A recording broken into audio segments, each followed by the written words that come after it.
Assalamualaikum warahmatullahi wabarakatuh. Kisah ini tercantum dalam kitab Mukasyafatul Qulub, karangan Imam Al-Ghazali. Dikisahkan, Umar bin Khattab, yaitu salah seorang sahabat dekat Rasulullah, menangis di depan pintu rumah Rasulullah SAW. Karena mendengar suara Umar bin Khattab berada di luar, maka Rasulullah segera keluar dan bertanya kepada Umar bin Khattab, "Wahai Umar, mengapa engkau menangis?" Kemudian Sayyidina Umar menjawab, "Ya Rasulullah, bersamaku ada seorang pemuda yang telah membuat hatiku sedih dengan tangisnya." Lalu Rasulullah SAW memerintahkan Sayyidina Umar agar membawa masuk pemuda tersebut ke dalam. Atas perintah tersebut, Umar bin Khattab lalu mengajak pemuda yang datang bersamanya, sambil keduanya tetap menangis. Pemuda itu disuruh duduk di depan Rasulullah SAW dan Umar bin Khattab duduk di sebelahnya. Rasulullah SAW kemudian bertanya, "Wahai pemuda, mengapa engkau menangis?" Pemuda itu menjawab sambil tetap menangis, "Wahai Rasulullah, dosaku sangat besar dan aku takut Allah memurkaiku." "Apakah engkau telah menyekutukan Allah dengan sesuatu?" tanya Baginda SAW. "Tidak ya Rasulullah," sahut pemuda itu sambil tetap menangis. "Apakah engkau telah membunuh seseorang dengan alasan yang tidak benar?" Rasulullah SAW kembali bertanya. "Tidak ya Rasul," sahut pemuda itu sambil terus menangis. Lalu Rasulullah SAW bersabda, "Sungguh, dosamu sebesar apapun Allah akan mengampuninya, sekalipun memenuhi langit dan bumi." "Sungguh, dosaku lebih besar dari itu ya Rasul," sahut pemuda tersebut. "Apakah dosamu melebihi Arash? Besar mana dengan Arash?" tanya Baginda SAW. "Dosaku sangat besar ya Rasulullah." "Lalu besar mana dosamu dengan keagungan, ampunan dan rahman Allah?" tanya Rasulullah SAW. "Tentu keagungan, ampunan dan rahman Allah lebih besar. Tetapi dosaku sangat besar ya Rasulullah," jawabnya masih dalam keadaan menangis terisak-isak. Karena kurang mengerti maksud pengakuan dari pemuda tersebut, akhirnya Rasulullah SAW bertanya kembali, "Cobalah katakan, dosa apa yang pernah engkau perbuat?" "Aku malu menyebutnya ya Rasulullah," kata si pemuda tersebut. Karena Rasulullah SAW terus bertanya, pemuda itu pun mengatakan dosanya secara jujur. Maka dengan perasaan malu dan takut, pemuda itu pun menceritakan dosa yang dilakukannya. "Wahai Rasulullah, aku ini seorang penggali kubur sejak 7 tahun yang lalu, hingga meninggalnya putri dari seorang sahabat Ansar. Melihat kecantikan dan kemolekan tubuhnya, nafsu birahiku memuncak. Setelah kuburan sepi, kubongkar kuburnya dan kutelanjangi mayat gadis tersebut. Setelah kucumbui, nafsu birahiku tak dapat kutahan, lalu kusetubuhi. Saya terkejut, tiba-tiba mayat gadis itu berkata, 'Tidakkah engkau malu kepada Allah pada hari Allah menghukum orang-orang yang berbuat zalim, sementara engkau menelanjangiku dan menyetubuhiku di antara orang-orang yang telah mati. Engkau membuatku dalam keadaan junub di hadapan Allah.'"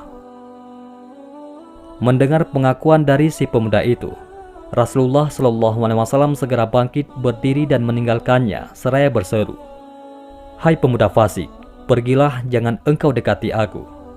Nerakalah tempatmu kelak." Pemuda itu pun segera keluar meninggalkan rumah Rasulullah SAW sambil menangis. Ia berjalan dengan arah tak menentu keluar dari kampung. Sampailah ia di padang pasir yang luas lagi panas. 7 hari lamanya ia tidak makan dan minum karena penyesalan dan kesedihan yang sangat mendalam, hingga lemahlah keadaan tubuhnya. Tak kuasa lagi berjalan, lalu kemudian jatuh tersungkur di tempat tersebut. Di atas pasir, ia bersujud kepada Allah, lalu berdoa dan memohon ampunannya dalam tangisnya. "Ya Allah, aku adalah hamba-Mu yang telah berbuat dosa besar. Sekarang aku datang ke pintu-Mu, agar Engkau berkenan menjadi penolongku di sisi kekasih-Mu. Sungguh, Engkau maha pemurah kepada hamba-hamba-Mu, dan tiada tersisa harapanku kecuali kepadamu. Ya Allah, sudilah menerima kehadiranku. Kalau tidak, datangkanlah api dari sisimu. dan bakarlah tubuhku dengan apimu di dunia ini, daripada engkau bakar tubuhku di akhirat nanti. Setelah itu, malaikat Jibril alaihissalam datang kepada Rasulullah SAW usai menyampaikan salam dari Allah. Jibril alaihissalam berkata, "Wahai Muhammad, Allah subhanahu wa ta'ala bertanya kepadamu, apakah engkau yang menciptakan makhluk? Bahkan dialah yang menciptakan diriku dan mereka." Jawab Rasulullah SAW. "Apakah engkau yang memberi rezeki kepada mereka?" tanya Jibril alaihissalam. Rasulullah SAW menjawab, "Bahkan dia memberi rezeki kepadaku dan mereka." "Apakah engkau menerima taubat mereka?" tanya Jibril alaihissalam untuk kali yang sekiannya. "Bahkan dia yang berhak menerima taubat dan mengampuni dosa-dosa hambanya," ujar Rasulullah SAW. Malaikat Jibril alaihissalam lalu berkata, "Allah berfirman kepadamu, telah datang kepadamu seorang hambaku, dan ia menerangkan satu dosa dari beberapa dosanya. Maka kamu berpaling daripadanya dan dosanya. Maka bagaimana keadaan orang-orang mukmin kelak? Apabila mereka datang dengan dosa yang banyak lagi besar, ibarat gunung yang besar. Engkau adalah utusanku yang aku utus sebagai rahmat untuk seluruh alam. Maka jadilah kamu orang yang sayang menyayangi pada semua orang yang beriman, menjadi penolong bagi orang-orang yang telah berdosa dan memaafkan ketelanjuran dan kesalahan mereka. Karena sesungguhnya aku telah mengampunkannya, menerima taubatnya dan dosanya." Kemudian Rasulullah SAW mengutus beberapa sahabat. Maka mereka menemui pemuda tersebut, lalu memberi kabar gembira kepadanya dengan maaf dan ampunannya.